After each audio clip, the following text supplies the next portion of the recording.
Sem a luz que o acode, nada o homem pode, nem o bem há nele.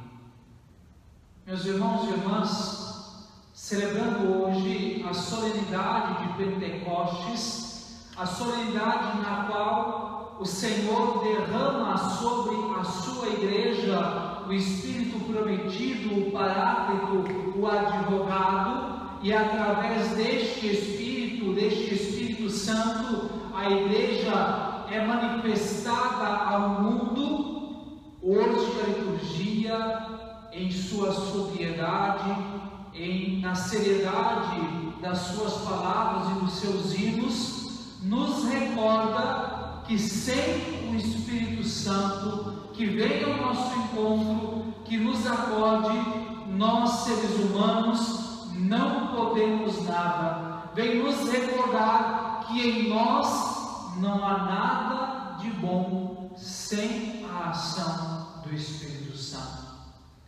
E por isso é preciso que a nossa cabeça, que a nossa mente, que o nosso coração compreendam de uma vez por todas que tudo aquilo que nós somos enquanto igreja, nós o somos devido à graça do Espírito Santo. Porque se há algo que move, se há algo que sustenta esta igreja, este é o Espírito Santo. Na primeira leitura, retirada do livro dos Atos dos Apóstolos, nós ouvimos o autor sagrado nos colocar dois pontos que nos revelam uma verdade que é imprescindível à ação do Espírito Santo. Os discípulos estavam todos reunidos no mesmo lugar.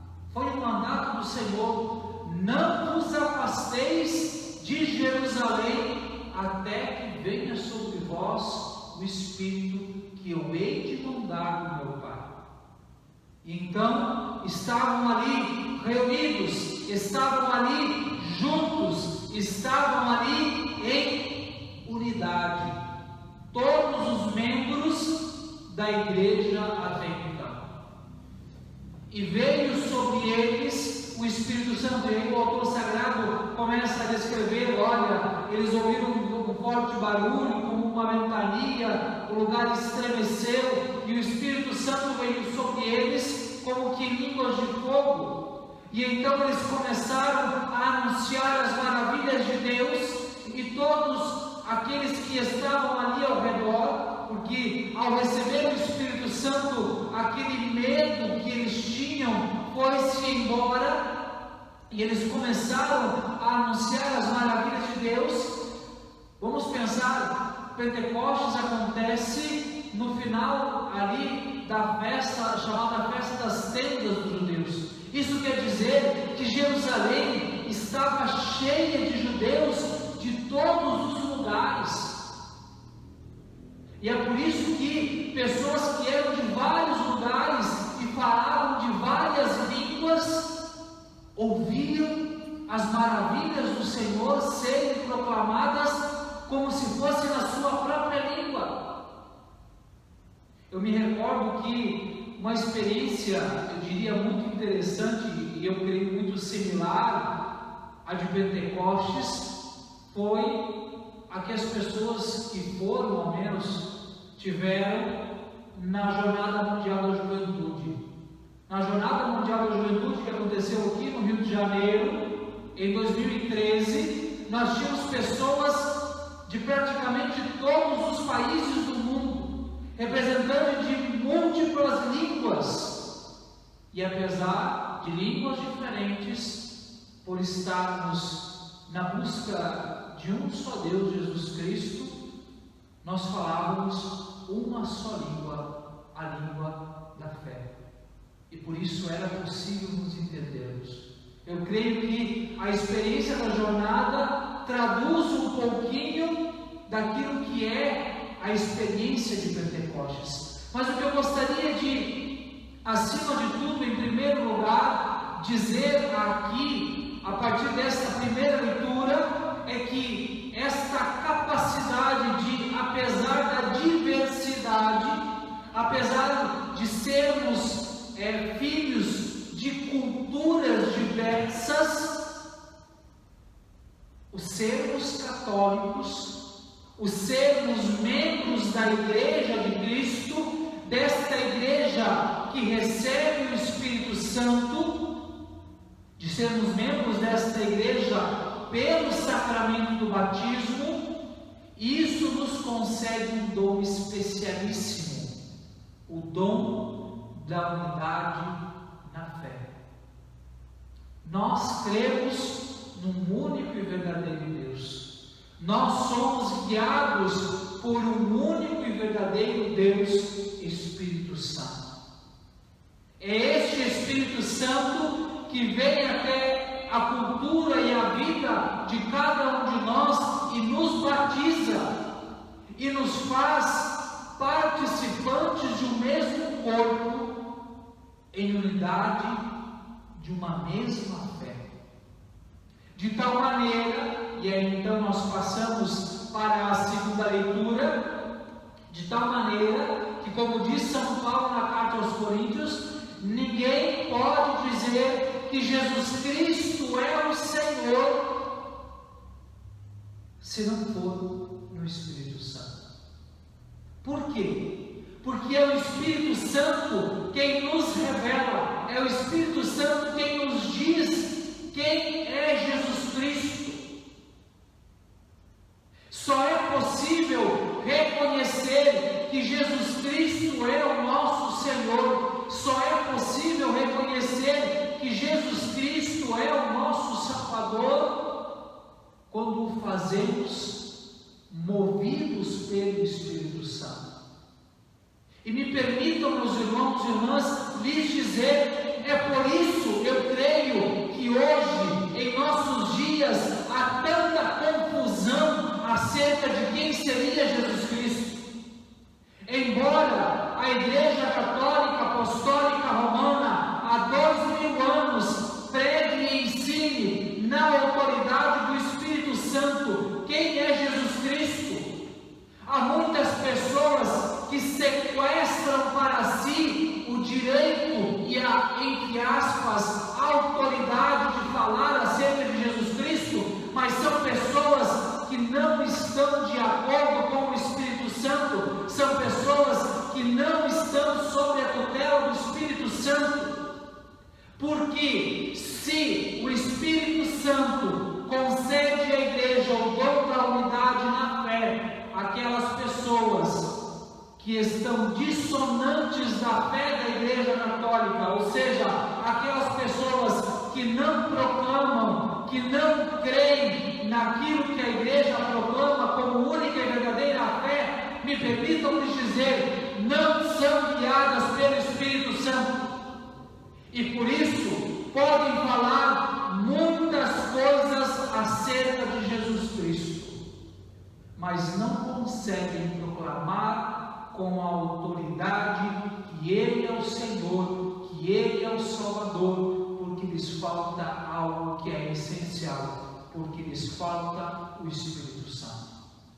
Embora muitas vezes encham a boca para dizer que falam profetizando, que falam movidos pelo Espírito Santo. Só é possível, repito, insisto, só é possível proclamar que Jesus Cristo é o Senhor e é o nosso Salvador, quem é movido pelo Espírito Santo. E é justamente nesta ausência de Espírito Santo e nesta insistência vazia de dizer muitas coisas sobre Jesus Cristo que certas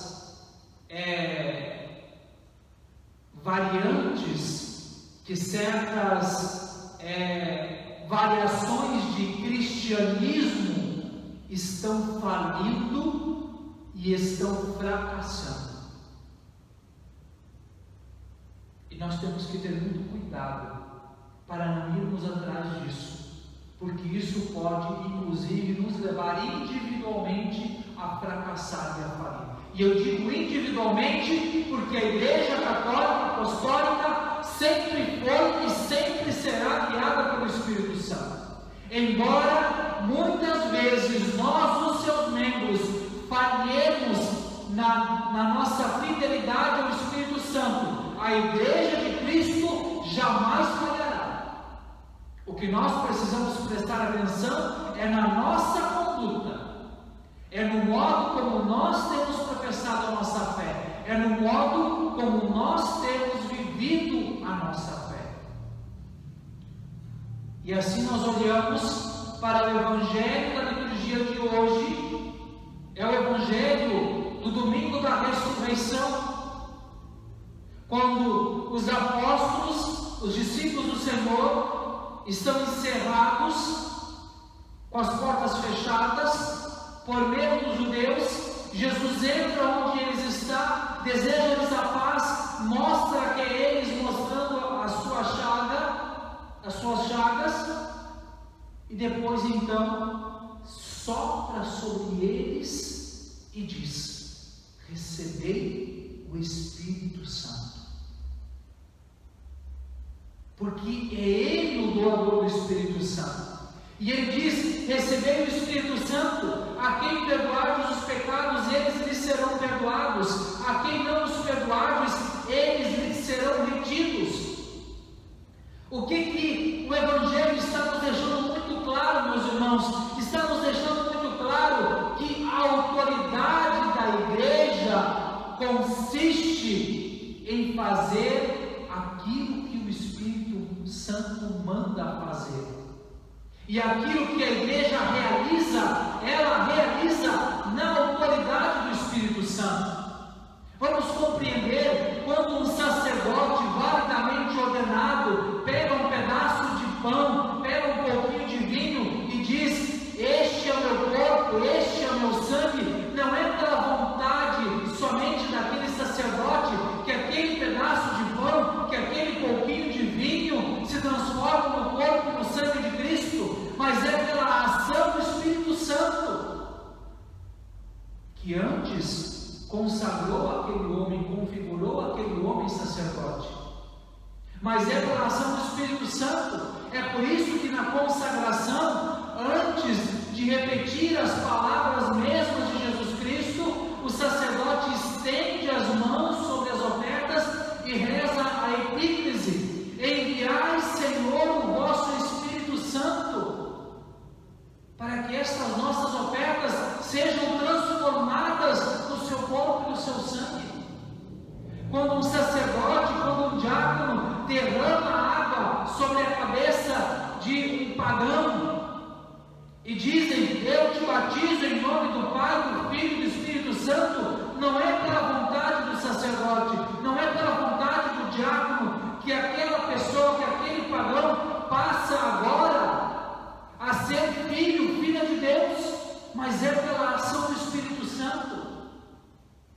Quando um sacerdote estende as mãos sobre um penitente após ter confessado os seus pecados e diz: eu te absolvo dos teus pecados em nome do Pai, do Filho e do Espírito Santo, não é pela vontade do sacerdote que aquela alma está remida dos seus pecados, mas é pela ação do Espírito Santo. A autoridade, a missão da Igreja está toda ela relegada à autoridade do Espírito Santo. Espírito Santo este que foi desde o princípio doado. É dom, é presente, não é comprado com dinheiro, não é comprado com sabedoria humana. É dom, é Deus quem dá. Por isso, prestemos muito atenção: ninguém pode dizer que recebeu o Espírito Santo por seu mérito. É sempre Deus quem concede o Espírito Santo. Por isso, ninguém pode se outorgar o direito se dizer portador do Espírito Santo por si, por sua própria autoridade.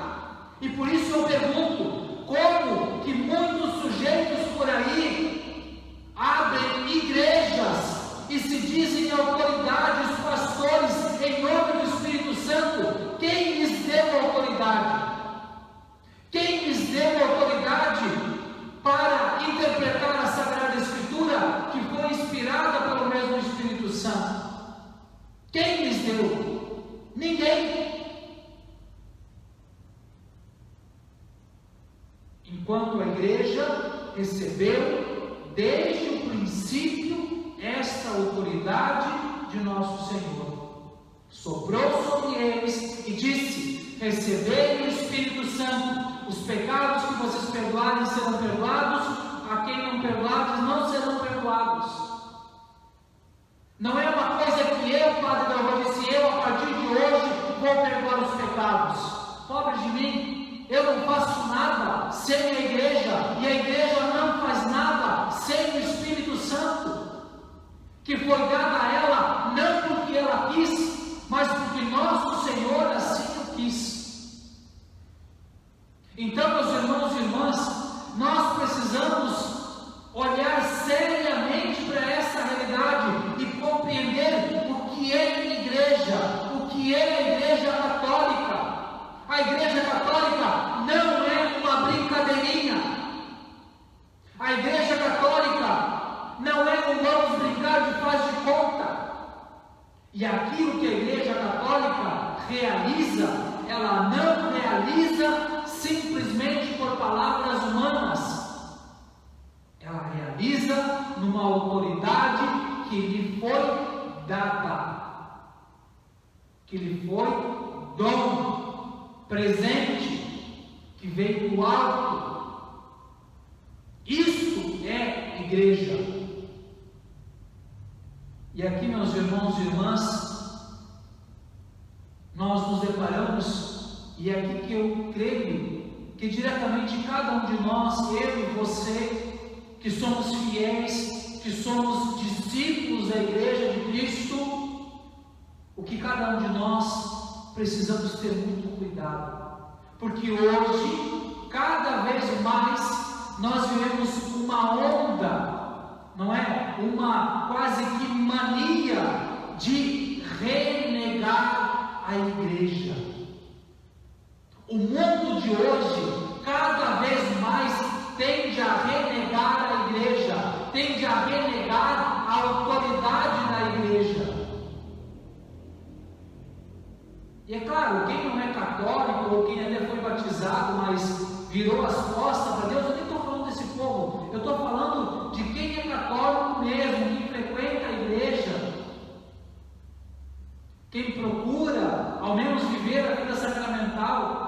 Nós precisamos ter cuidado, porque muitas vezes nós agimos como se nós individualmente tivéssemos condição de dizer o que a igreja é ou não é, de dizer como que a igreja deve ou não deve agir, de querer ditar e fazer com que a igreja seja do modo que nós achamos melhor. Quem somos nós? E aqui eu gostaria de meditar, meus irmãos e irmãs, sobre uma coisa que às vezes aqui e ali uma ou outra pessoa fala, mas eu muito pouco vejo falar sobre isso com um pouquinho mais de profundidade. Eu acredito que isso seja uma armadilha do demônio, que a gente não se deixa por conta, e também seja um pouquinho de medo. Falar sobre o pecado contra o Espírito Santo.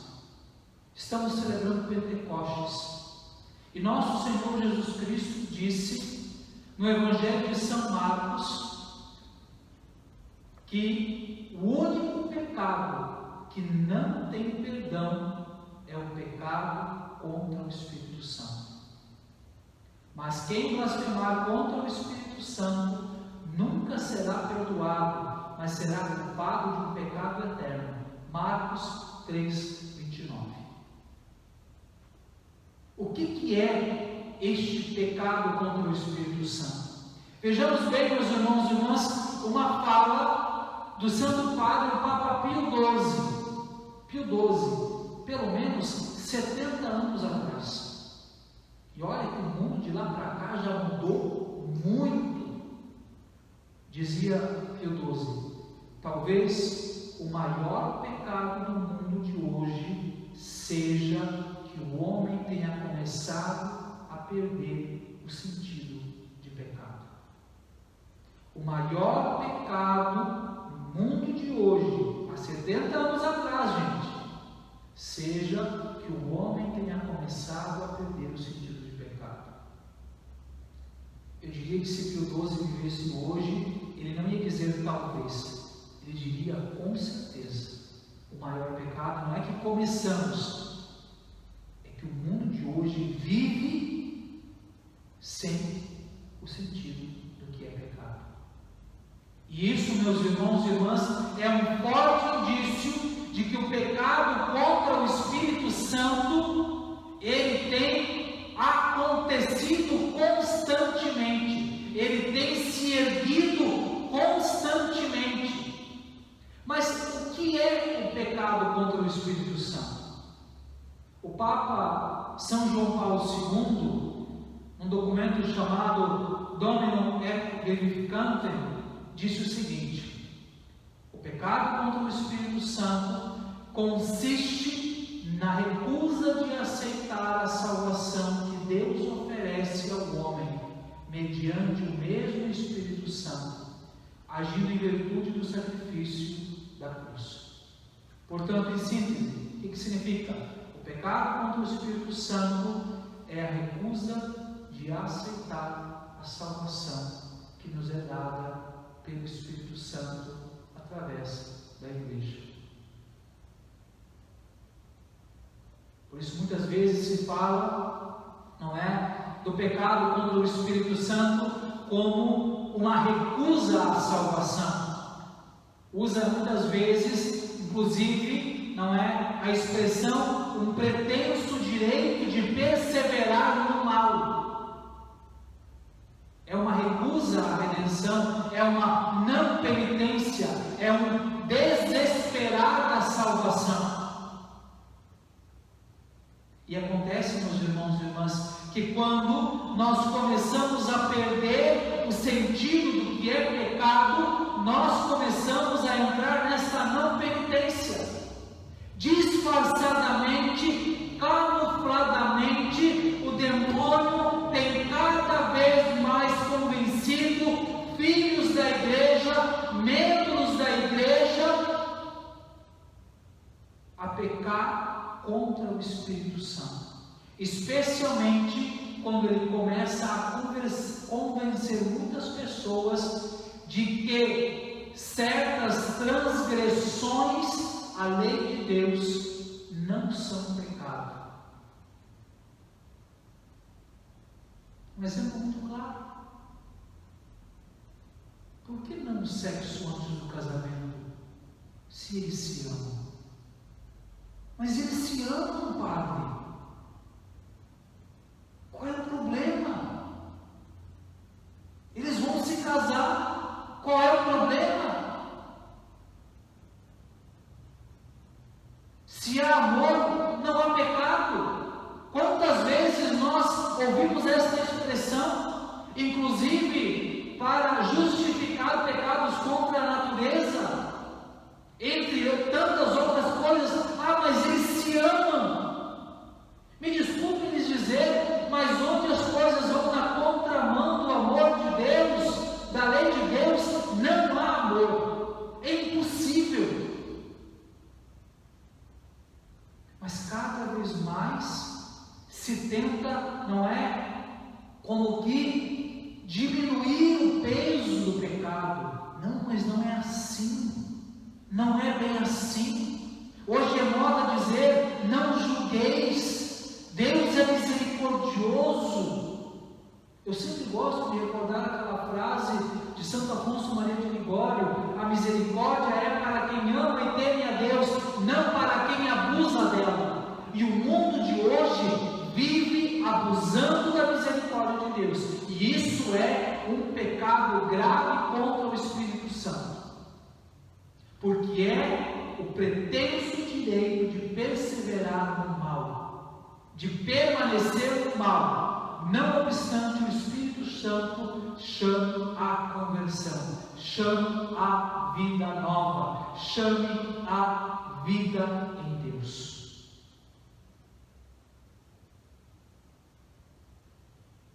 Então, meus irmãos e irmãs, eu diria que o Senhor hoje, nesta solenidade de Pentecostes, nos chama a pensarmos bem, a meditarmos bem, se nós de fato recebemos o Espírito Santo.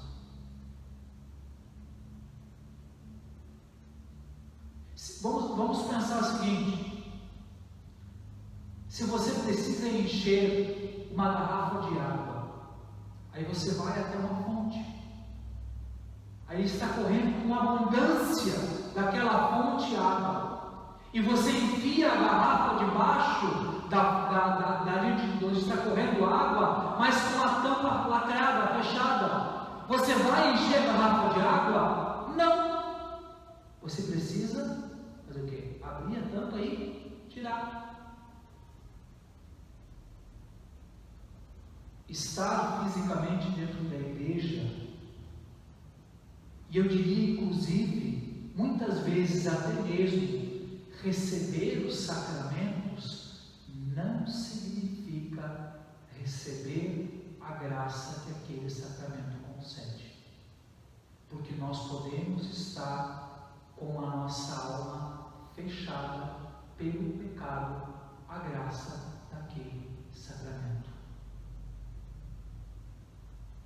E receber a graça do sacramento não depende do padre que está te dando o sacramento, não depende da boa vontade de quem te ajuda na pastoral, de quem te diz vai e recebe a si mesmo. Por isso, é um erro tremendo, por exemplo, receber a Eucaristia estando em pecado, porque você está recebendo uma graça enorme, mas você está fechado a graça que aquele sacramento concede. É como eu dizia, querer encher uma garrafa de água com a tampa fechada.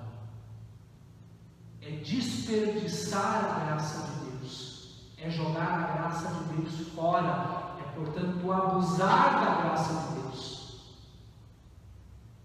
Dizia Santo Agostinho: não aconteça que recebendo o sacramento, não recebamos a virtude do sacramento. Ou seja, não aconteça que recebendo o sinal, o sacramento, aquilo que é sinal externo, deixemos de receber a graça, aquilo que é interno, aquilo que é espiritual, e aquilo que é verdadeiramente eficaz no sacramento. Então, meus irmãos e irmãs, eu gostaria de deixar como, eu diria assim, um questionamento para meditarmos a partir dessa solenidade de Pentecostes esta pergunta: será que nós estamos realmente recebendo o Espírito Santo? Será que nós estamos realmente acolhendo o Espírito Santo? E assim, para concluir e ajudar nesta meditação, eu faço uma pequena citação de um texto de Santo Agostinho, num comentário à primeira carta de São João. Que cada um interrogue o seu coração, se ama ao irmão, o Espírito Santo permanece nele. Que veja e se examine aos olhos de Deus, que veja se ama a paz e a unidade, se ama a igreja difundida por toda a terra, que não somente ame o irmão que tem diante de si, porque são muitos os irmãos que não vemos e aos quais estamos vinculados na unidade do Espírito, algo de estranho que não esteja conosco? Formamos um só corpo, temos uma só cabeça no céu. Portanto, se queres saber se recebeste o Espírito Santo, pergunta ao teu coração. Não aconteça que tenhas o sacramento e te falte a virtude do sacramento. Pergunta ao teu coração se nele há um lugar para o amor fraterno e fica tranquilo. Não pode haver amor sem o Espírito de Deus, visto que Paulo exclama: o amor de Deus foi derramado em nossos corações com o Espírito Santo que nos foi dado.